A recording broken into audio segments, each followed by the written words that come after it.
Namaskar. First of all, I'd like to thank all of you for your good comments and all encouragement for the last two episodes. The first episode, where we had discussed in brief about the various aspects of this second wave of COVID 19, which has been very harsh on our country.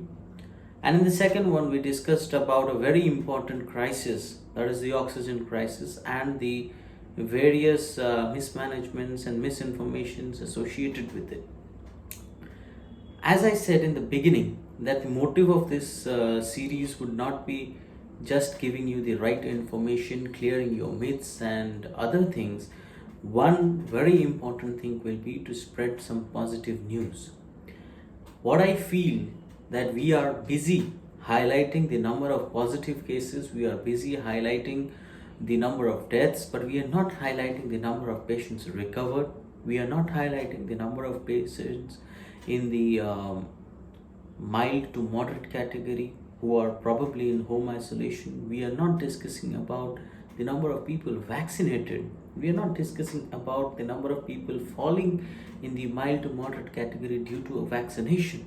We are only busy spreading some negative news that the vaccine does not work. People got COVID 19 after being vaccinated twice or after being vaccinated once.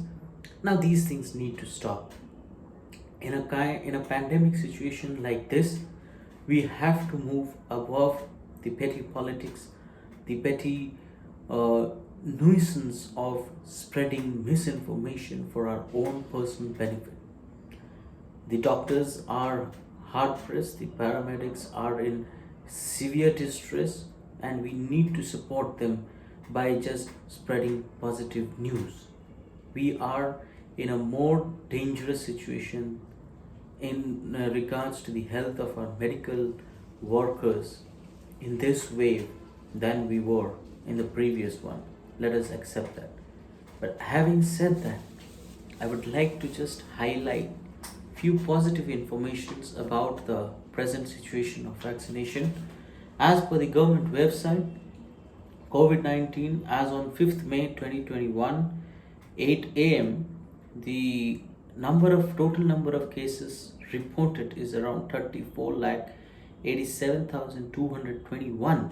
But what is interesting is that out of this, only 40,096 are active. That is, they are positive. They are either in a home isolation or in a hospital setup or somewhere else, which is around 16.87%. Now, that is okay in a pandemic and in a infrastructure that India has. For years, our structure was neglected. Still, we have managed to have only 40,000 out of 3 lakh. This is a very good news. Similarly, there were some 16 lakh 95,173. Sorry, there were some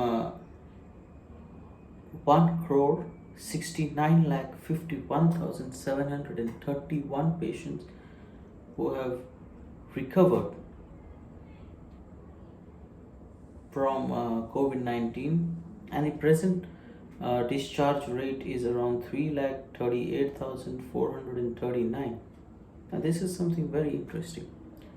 The discharge rate is around 82.03%.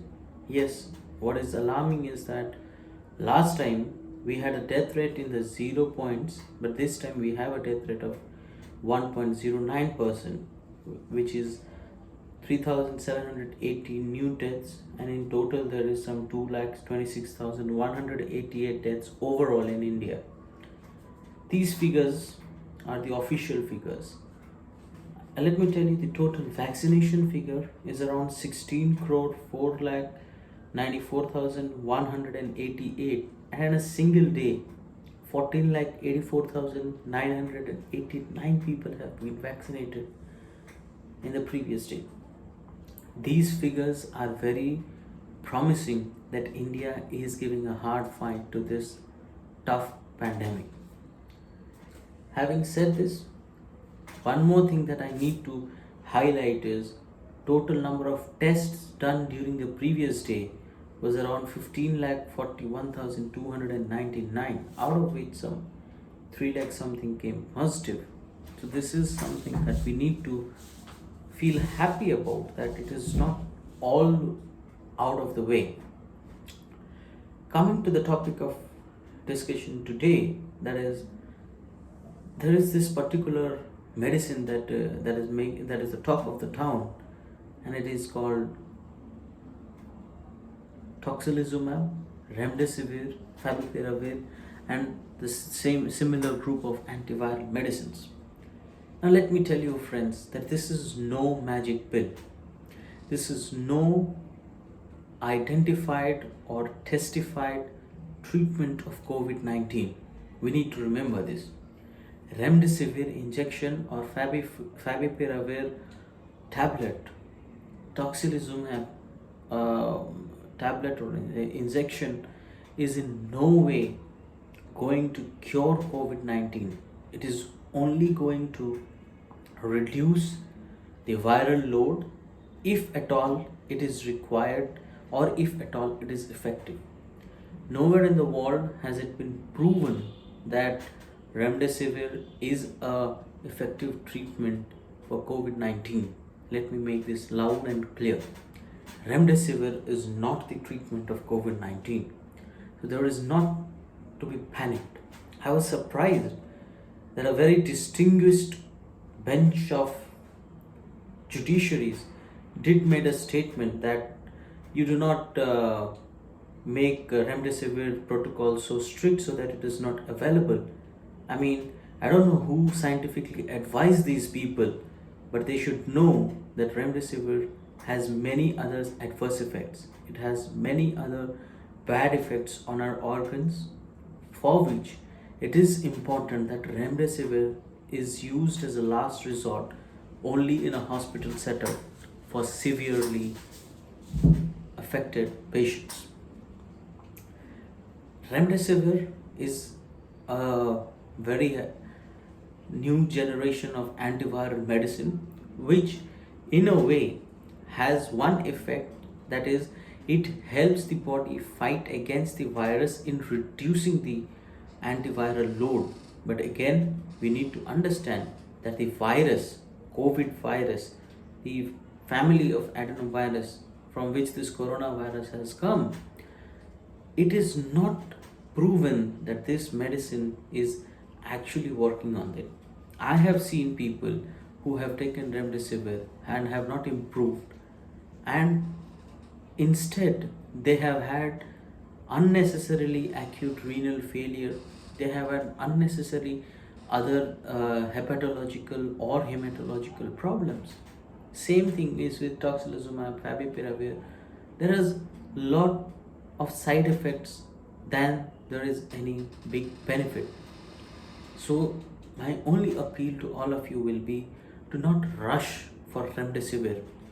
For the last few weeks, I have been getting calls from friends, from relatives, from patients all over the country.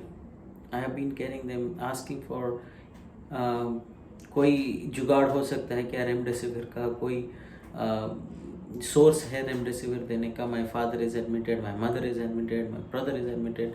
I mean, if your patient is admitted, he is having a very mild to moderate, or so to say, it is in a very treatable range of viral load. If he or she is having no other comorbidity, if he or she is not having any other option, then only it is important that you go for remdesivir. Otherwise, you should not go for remdesivir injection. It has more side effects than actually good effects.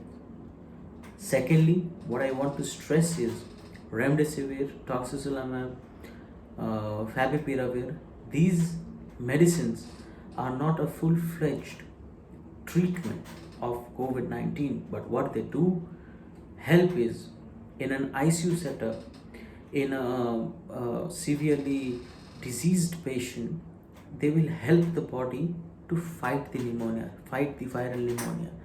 but that does not guarantee that uh, the viral load will fall down. Rather, it may affect your kidney very badly. It may affect your liver. It may affect other organs.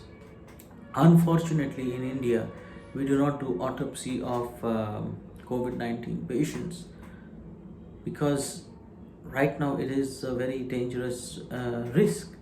And until and unless we do autopsy of COVID-19 patients who were treated with remdesivir but yet they died, or otherwise, we cannot specifically say that this is a treatment for the COVID-19 which should be made a gold standard treatment. My only appeal to all of you, do not rush after remdesivir. Do not rush after dexamethasone also. Dexamethasone, remdesivir, favipiravir, and tocilizumab and other drugs. And your friends, you need to be cautious that these are for severe patients in a hospital setup that are dealing with multiple diseases, not just mild asymptomatic or moderate symptomatic patients. We need to be aware of this.